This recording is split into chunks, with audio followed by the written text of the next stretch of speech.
Product કે સર્વિસમાં ખામી હોવા છતાં કસ્ટમર તમને છોડીને ના જાય એવો રસ્તો જોઈએ છે? તો એન્ડ સુધી આ રીલ જોજો.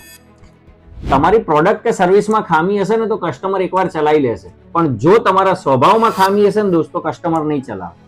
ઘણીવાર કેવું બને છે ખબર છે કે કસ્ટમર કોઈ સર્વિસ કે પ્રોડક્ટ પાછી લઈને આવ્યો કમ્પ્લેન ના લીધે, તો આપણે શું કરીએ છીએ ખબર છે? આપણી સક્સેસ ગાથા ગાવા માંડીએ છીએ અને આપણી ભૂલ સ્વીકારવાની જગ્યાએ આપણે બચાવમાં આવી જઈએ ખરેખર. અને આપણે એવું વિચારવા માંડીએ છીએ કે યાર આ ભૂલ કસ્ટમર સમજે.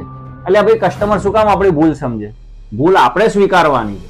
અને સ્વીકારતી વખતે અફસોસ એટલા દિલથી કરો કે કસ્ટમરને લાગવું જોઈએ કે ના, આ વ્યક્તિને પ્રોડક્ટ કે સર્વિસમાં ખામી છે, એ નથી ગમતું. કસ્ટમરનું નુકસાન હસતા હસતા ભરપાઈ કરી આપશો ને સાહેબ, તો માનજો મારી વાત, કસ્ટમર તમને છોડીને જવાની જગ્યાએ તમારી બોલતી જાહેરાત બનશે. બાપા સીતારામ.